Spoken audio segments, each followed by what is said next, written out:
we the ones who late. Now family, we the ones who gotta delegate. Get that money in the power, never be fake. Stick to cosign for 3. What did he say? Create jobs, support our own.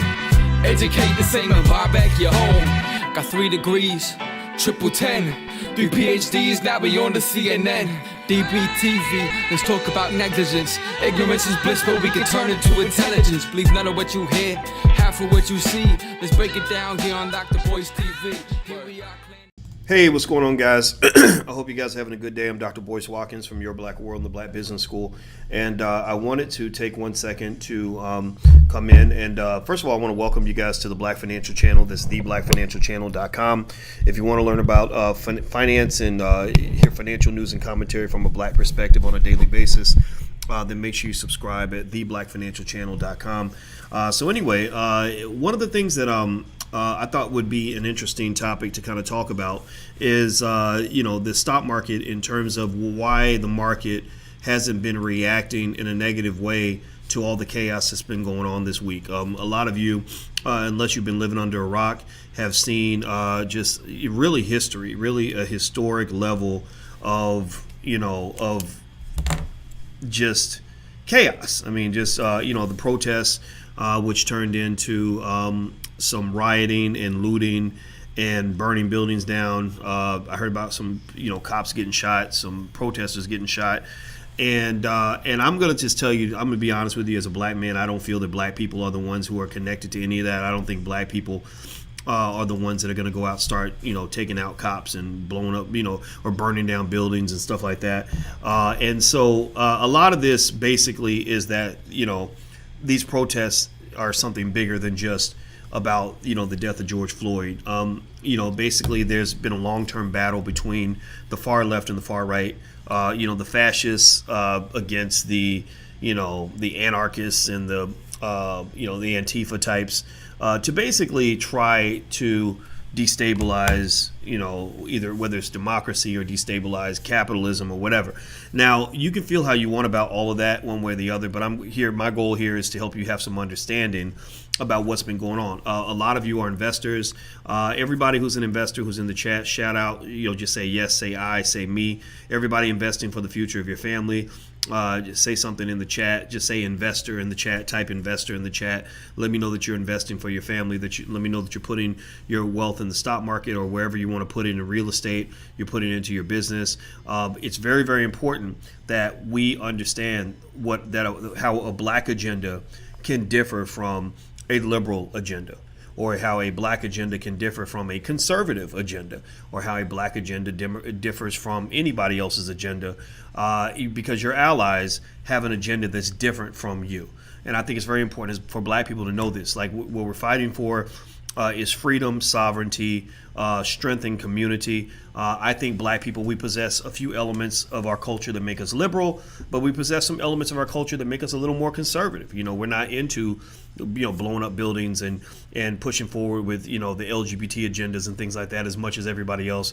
So because I think black people, we need an economic base. Like, that's where we are, and I think reminding ourselves of that is very, very important in a world where everybody wants to stray you in one direction or another. For example, when your child goes to college, they're going to be introduced to a white liberal agenda, which is going to push them in a certain direction, where they're going to spend a lot of time talking about LGBT, feminism, climate change, immigration, and all the things that don't necessarily have as much of a direct impact on your community.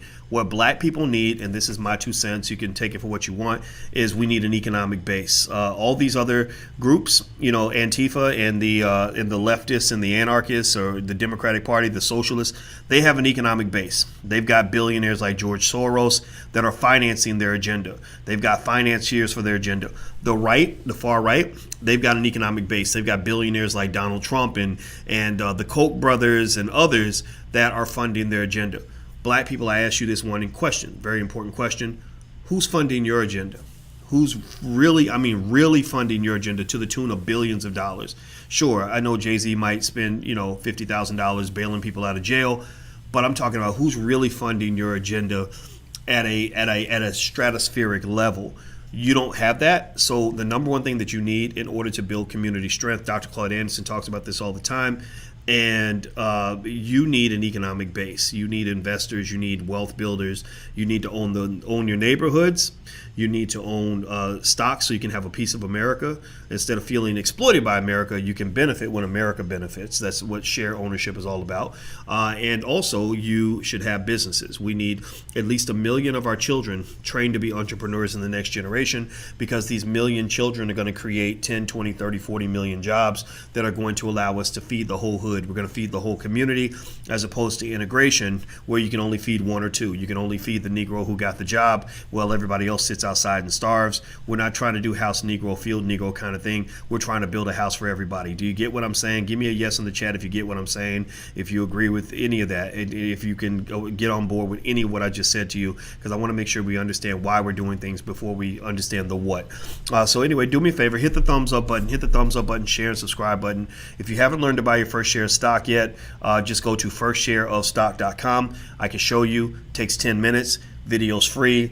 It's a great training. You're going to love it. Firstshareofstock.com. So here we go. All right. So right now, one of the things that I've been asked, I was asked this by one of my students. I thought it would be worth talking about in a video, is why hasn't the stock market collapsed in the midst of all this chaos? I mean, you've got, you're this close to martial law, tanks going up and down the street, armored vehicles, soldiers with machine guns. They're calling in the National Guard. Now they're going to call in the active duty military. Then they're going to call in the reserves, and it's going to be crazy. So the question is, why hasn't the stock market plummeted in the midst of all this chaos? Because that is a risk factor, right? When stores are being looted and burned down and stuff like that, that's a problem. Well, the interesting thing about the market is that the market is very, it can be very emotional to an extent, but it can also be dispassionate and disconnected as well. There are a lot of computer algorithms and things like that that kind of determine how buying and selling take place in the market. And basically, one of the first things that the algorithms do, and that the Wall Street experts do when they're making money, is they look at the past. A lot of times, understanding the present and understanding the future comes down to studying the past and gaining what you can from the past. Very, very rarely is there anything new under the sun. So ultimately, when you're an investor, the way you try to figure out what the market might do in response to, or what the economy might do in response to something like this, is you go look at, okay, what happened in 1992 when there were the LA riots with Rodney King. Now this is different though, right? This is global. This is national and global. So it's not the same as Rodney King. You say, okay, well, let's go back to, the 60s, and Dr. King was killed, Kennedy was killed. There's a lot of chaos, a lot of uncertainty. What did the market do? And what they found is that most of the time, at least up until this point, throughout American history, when there was chaos and crazy things going on, the economy kind of, it took a little bit of a hit, but it would come right back. It would come right back and keep on ticking. So what you've seen this week, and today's June 2nd, what you've seen this week, those of you who are investors have seen your money go up. I see you, Frederick Jackson. Frederick says, I looked at my portfolio. I'm up 3% today. Yeah, because what's going on really is that the recovery from the corona scenario, which I really felt, honestly, to be honest with you, I don't pay attention to what media tells me. I pay attention to what I tell me and what my research tells me. My research told me that the corona thing was exaggerated from the beginning. I told you guys in the very beginning they were predicting 2 million people were going to die. When I saw that the number was, when they were talking about 50,000, 60,000, I said, okay, that's not higher than a flu season. I'm waiting for the big bang. I'm waiting for the other shoe to drop. The other shoe never dropped. And now even Dr. Fauci is saying that we may not even have a second wave. There is no second wave. And there wasn't a first wave. If you consider a wave to have been 1 million deaths or higher, there was no first wave. There was a tiny little blip, a little pebble on the, a little wave made by a pebble in the water, but it wasn't a tsunami like they were sort of predicting. So those of you who invested consistently and sort of did a lot of the things that we talked about during the corona scenario probably made a lot of money. And so right now the market is priced in what they call a V-shaped recovery, which means straight down, pretty much straight back up. What they're wondering though is that there's a large segment of experts right now who think that a lot of this recovery of the market is a hoax. They think that's fake. They think that that's not going to last. They think the market is being a little bit overly optimistic, in which case that involves some portfolio protection. Maybe looking into call and put options as ways to kind of, sort of protect from the downside and things like that. And so anyway, one of the things that I'm reading here in the CNBC article is basically I think the number one reason that you don't see the market drop during times like this is because the market's sort of like, what, people are going to go crazy, people are getting emotional, people are jumping up and down and screaming. We're just going to focus on making money. And right now, the biggest issues in terms of real economic activity have to do with the virus. How soon is a vaccine going to be available? I admit I'm not going to take it. But, when Bill Gates and his friends make their vaccine and everybody takes it, that's going to be an important measure for consumer confidence, consumer safety, people feeling comfortable going out in public together. But I'm going to tell you this. This week, I took my family down to Florida. And down here, in this part of Florida that I'm in, not many people are wearing masks. People are actually shaking hands with each other. There's just not a lot of discussion about the corona thing, so it's really become a political football, which could be a dangerous thing, right? Because it's still out there. But I think that the confusion for me is that, okay, a month ago you were telling us that, we shouldn't even go out on our front porch. We shouldn't even talk to each other. We should distance from each other. But then now, a lot of the media seems to be pleased with the protests. They seem to be pleased with, hundreds of thousands of people coming together, in what they previously considered to be very dangerous. Remember, a month ago, people were being shamed for coming together in large groups. Now they're being applauded for coming together in large groups. That tells me that whatever threat that there is, it may be real, but it's not that bad. That it may be real, but it's very biased. It's in the eye of the beholder. It kind of depends on whether you're liberal or conservative, Democrat, Republican, all that stuff. So what I would say to you guys is, those of you who are investors, keep being investors, keep being, get involved, pay attention, go to the protests, whatever you want to do. Have your social opinions on issues. But remember, for black people, the number one driving factor is not the social stuff. It's the economics. That's where you've been neglected. They've given you the social. They've given you a lot of the acceptance that you wanted, and people believing that, Black Lives Matter and everything else. Yeah, okay, great. But Bob Johnson this week actually asked for $14 trillion in reparations. He said, okay, you're saying you accept us. Well, if you accept us, then put your money where your mouth is. I thought that was a great power move. I think that was a great way to say to the world, black people have grown up. Black people are not just asking for you to tell us that we're wonderful people. We already know this. We're asking for you to pay what you owe. If you can't pay what you owe, then what you say doesn't matter. You're just giving lip service to our egos, and that's not what we need. Right now, what we need is a base, an economic base, and $14 trillion will be a nice start on building a better, stronger community. So that's my 2 cents on the issue. And let me just say this too: by just doing some of the things that we talk about here, in embracing family investing, creating family LLCs, things like that, you can actually create $3 to $5 trillion in wealth for yourselves in one generation on your own, without asking for anybody's permission, without waiting for anybody to write a check, without waiting for any government to pass a bill. Just by participating in the stock market, you're naturally connecting your wealth to the wealthiest people in America. And maybe capitalism will fall. I don't know. We'll just see how it plays out. But until then, the 1% is usually going to do pretty well. And by investing, what you're doing is you're just tying your boat to what the 1% get, and whatever. So when they make money, you make money.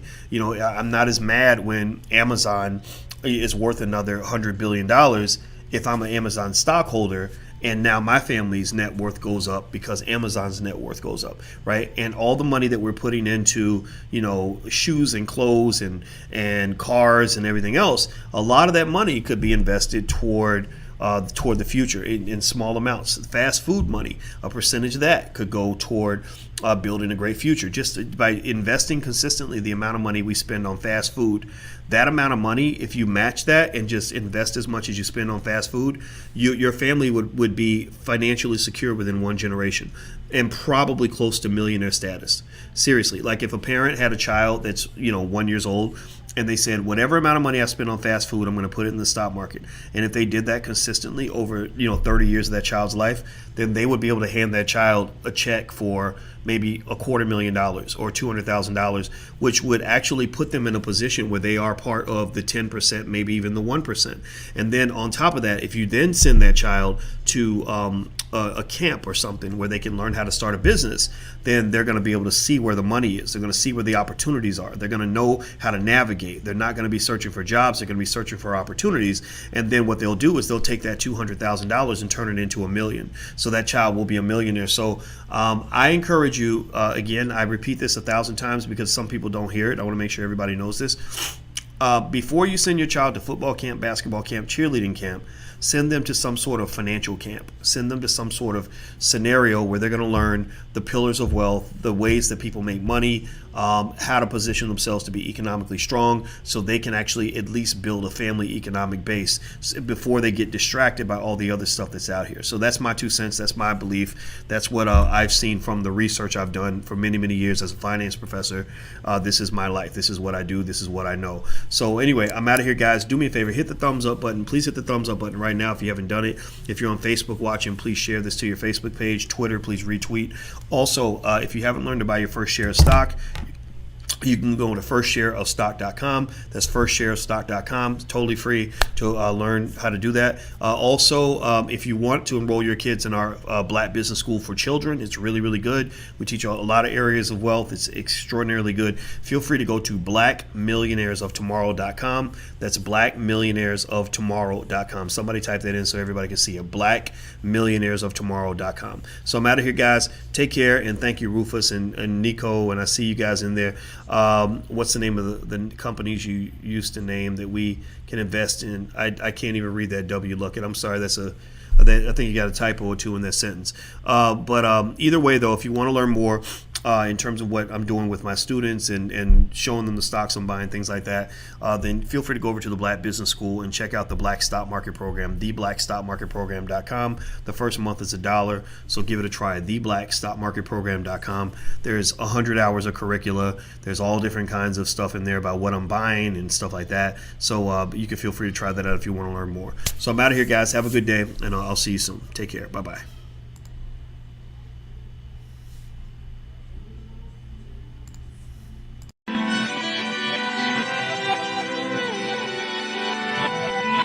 Here we are, clan the isms, cataclysm great. Our people out here struggling, trying to make it in this state. Everybody out here doing it, but we the ones who late. Now family, we the ones who gotta delegate. Get that money in the power, never be fake. Stick to cosign for 3. What did he say? Create jobs, support our own. Educate the same and buy back your home. Got 3 degrees, triple 10. 3 PhDs, now we on the CNN. DBTV, let's talk about negligence. Ignorance is bliss, but we can turn it to intelligence. Believe none of what you hear, half of what you see. Let's break it down here on Dr. Boy's TV.